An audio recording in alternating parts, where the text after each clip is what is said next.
Mata upo e fase fulutasi. Ua fasia ke talia I Samaeli.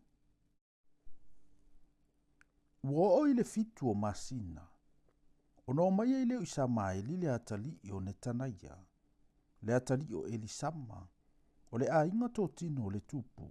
Maali isa I le tupu. Matangata e to se fulu fatasi maia.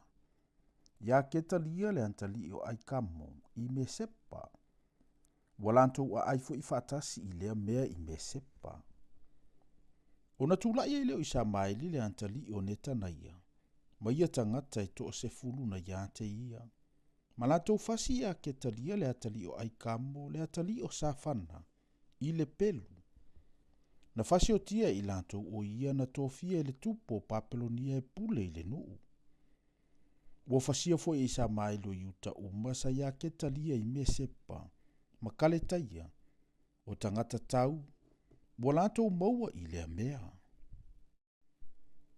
Ua o I le lua o aso talu ona fasi o tia ia o ke talia. Ma ua le iloa I se tasi. Ona o mai ele o tangata mai se kema, masailo, masamaria. O tangata e to avalu nga fulu. Ua tafi a lantou ava, ma ua sa e o lantou ofu. Ua se leifo I lantou e I latou. Sa I o latou lima o taulanga I me e ai mapuru li pano. E ava tua I le falo Jehova. O nā lua tua I lea ai Mesepo I Samaeli. Le atali I o Netania. E whaafeta ia I latou. Ua savali ia matangi whano. Ua ina whita ia I o ia ma I latou. Ono whai atua I le o ia te I latou. I nao mai ia ke talia le atali o Aikamo. Nao o fo I latou I totonu le a ai. Ona fasi o tia I leo I latou I Samaeli le atali I o Netanaia. Ma la fo ia te I latou I totonu le lua. O ia lava matangatana ia te ia. Ai peitai. Sa ia ante I latou o tangata e to se fulu. Na fai maia I Samaeli. Awe te fasi o tia I matou. Awawa ia ante I matou mea wana tia I le vau. O saito makarite, masuau mameli. Ona tuule e ia.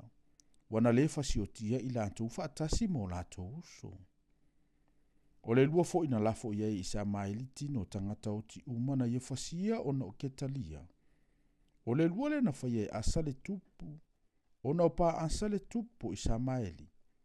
Na faatumu ina ia I Samaeli le antali o Netanaia I na fasia. Ona ave ai lea faatangata o taua I Samaeli o na totoe uma o le nuu na I Mesepa. O afafine fo I o le tupu, ma le nuu uma na totoe I Mesepa. Na tuina atu, e ne pusa tana le pule le awe faafeao ia ke talia le atali o Aikamo. E pule ai. Wa ave I lantou faatangata o taua I Samaeli le atali o Netanaia. Walu atu fo ia e sopo ia atu le whanaunga a Amoni. Au o whaalongo I oa nana le atali o Karea. Mali umasa ia te ia na ave au. Ile leanga uma na whaia I Samaeli le atali o Netanaia. Na lato ave I leo tangata uma. Ma lato wo e tauma I Samaeli le atali o Netanaia. Na lato maua fo o ia e latane I le vaitele I ki peona. Wailo ele nu umasa ia I Samaeli. O yoa nana le atali o Karea. Mali umasa ia te ia. Na ave au. O na lato fia I lea. Waliliu mai fo ile nu uma na ave whatangato taua I Samaeli ai Mesepa. Ma lato fo I mai. Ma o mai ai yoa nana le atali o Karea. Aua sola I Samaeli le antali o Netanaia. Ma tangata e to avalu ai yoa nana. Walu atu fo ia I le whanaunga a Amoni. Ona ave ile yoa nana le atali o Karea. Ma li umasa ia ante ia na ave au. O na totoe umole nuu. O na ia whaafo isia mai ai ia I Samaeli le atali o Netanaia. Nai Mesepa. Ina ua uma ona fasia ia o ketalia le atali o Aikamo. O toa malolosi, mafafine, matamaiti, ma eunuka. O na ia whaafo isia mai ki peona. O na lato wo ai lea, ma lato uno nofo I le fale o kimeama. O lo lata ane I petele emma. O le ao atu lava I ai kupito. O na o kaletaia. Awa sa fefefe i lātou ia te i lātou. Ona ua fasia i sa maeli le antali o ne tanai o ke talia le antali o aikamo. O le na tofia le tupo papelonia e pule i le nuu.